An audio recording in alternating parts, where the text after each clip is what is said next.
I spent hours testing Hinge preferences so I could find the most efficient system for finding the best women in the least amount of time and wasting the least amount of time on liking women that aren't likely to respond back. So here's what I've got my preferences set at currently. This reflects that I'm a single dad. I want more kids. I am sober and Alcoholics Anonymous. I don't drink or don't use any drugs. And I don't want to spend a whole bunch of time driving. Now, I've set my radius to 8 miles.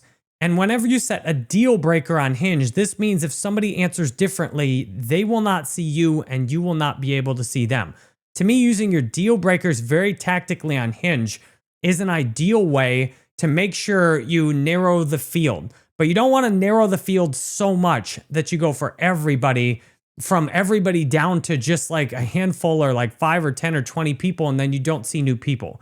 I pay for Hinge X, the premium version, so that my likes are priority.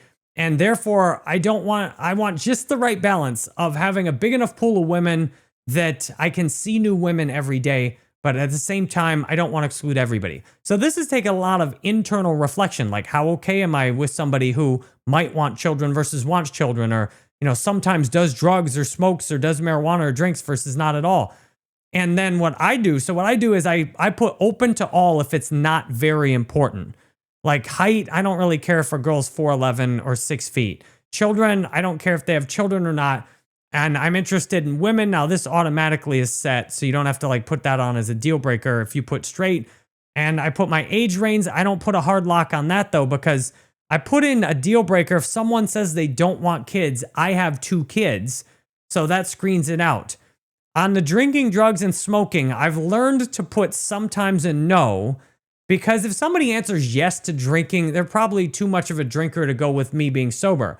But if they answer sometimes, like sometimes they're into marijuana or smoking or drinking or drugs, I could probably deal with that, assuming that, they're not like an alcoholic going under the radar trying to put sometimes, which is probably not most cases. So I exclude anybody that says yes, they smoke, because I don't want a person like who smokes marijuana every single day and they're putting yes on there. That's too much for me. So I've tested doing these out at different levels of deal breakers. The problem is if you get too narrow, like at one point I tried only wants kids, no drugs, no smoking, no marijuana, no drinking, all deal breakers. And I set the radius to 100 miles. And there were only like 100 women or so within 100 miles of the Tampa metro area. So we're talking millions of people, hundreds of thousands of women. There were only like 100 that met all those criterias. So what I do is I test kind of what gets the right size. Now I loosened these up and I stopped putting these on deal breakers for a while.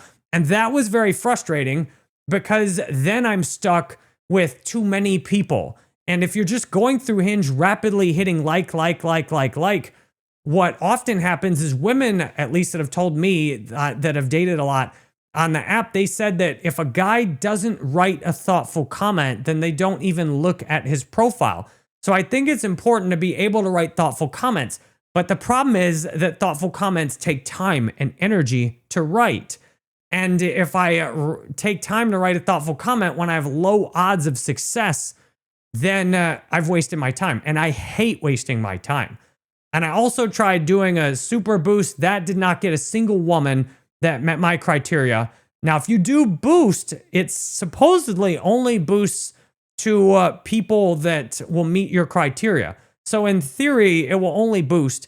But boosting, when you've set your preferences right, is a waste of time, because you should be able to go through everybody who meets your preferences. Like I went through all the women in maybe 30 minutes, a few hundred of them in my whole area that meet these preferences, which was nice because it took me hours and hours and hours setting this less restrictive and I still wasn't through them.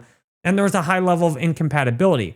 You don't want to go through and just spam likes, because although I did right before I filmed this video, of course, I got a match from a girl I just hit like on her profile, but it would have been better to write a more thoughtful message right away to get started.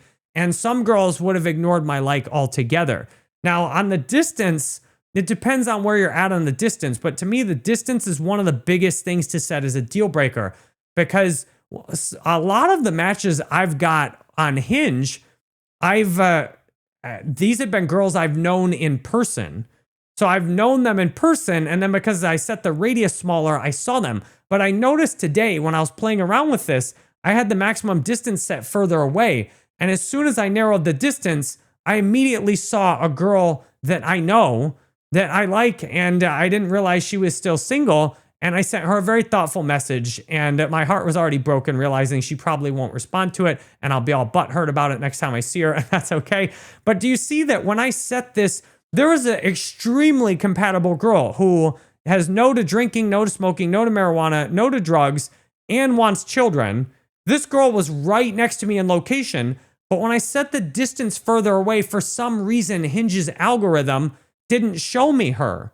But as soon as I narrowed the distance and stuck it as a deal breaker, Hinge's algorithm immediately showed me this girl. So I think you gotta set the distance to kind of set how big your pool is. When I met my now ex-wife on Match 15 years ago, online dating wasn't nearly as popular. So I was willing to drive from Tampa to St. Petersburg to meet her, which is like 40 miles from where she lived on the beach to where I lived up in, USF, like Fletcher Avenue. However, I'm a single dad now. I got 2 kids 3 nights a week. I don't want to be driving 2-hour round trips to go see a girl on the nights when I don't have my kids, because I also work. So the bigger the area you're in, if you get way too many matches, setting your deal breakers just right, then the thing to do is pull in the maximum distance. Because ideally, you could get the distance as small as you could stand, and then if there weren't quite enough people, you could gently expand it out. But you never want to just be infinitely swiping on Hinge. Like right now, I've got my Hinge to where there's no more girls. What you want is for Hinge to say you've seen everyone for now. And then the final step I do is I click on active today. I click on active today. That way, there's much less of a chance that I'm wasting my time on a profile that's inactive. When Hinge has no obligation to show you fresh profiles. Like they want to keep you on the app and using it as much as possible and spending money. Thus, Hinge actually has some incentive to show you profiles that aren't even active anymore, where you're just spending time on them, but you're not actually going to get a result, so you're going to have to stay on the app. So one way to avoid that is to select active today. Now, this will often drastically narrow down the number of people. But with dating and dating apps, people are so on them today, off them tomorrow, and deleting them today and reinstalling them tomorrow. And I know because I've done it, that using active today is one of the best ways to filter out who's actually likely to respond. So my approach, I set these deal breakers to exactly what I want, and I got the distance locked in. And then I set active today, which is another field up in the filters. And then I have a small pool of women every day that I can go through in just a few minutes. And sometimes it'll show if I said no to one of them yesterday and they're active again today, they'll pop up again today, and I can rethink whether I really wanted to say no to her or not. Thus, I have a system set up where I can use Hinge like 5 minutes a day and then have a chance to see girls I've known in person that I didn't realize they were single. I've had girls that recognize me that I didn't recognize. And this way, I don't have to spend much time on the app, but I am in a position to find a really high quality woman. Now, how often that actually happens? Well, it depends on, a lot of other stuff. But I feel like the settings I've got now are very powerful. But the trick is for you to tweak them to what you need. For example, if you don't want somebody with kids, that's your deal breaker. If you don't want somebody that's short term, what I would encourage though is to try and minimize deal breakers as much as possible. For me, one, I can't stand substance abuse issues being sober. So I've focused my deal breakers mostly in the substances. But if you don't care as much about that, you might not need these here. Politics, there's no need to put some dramatic statement on your profile when you can just put deal breakers on politics or education. And what's nice is when you set deal breakers, you know that and you're scrolling through profiles, you know that you meet somebody else's deal breakers too.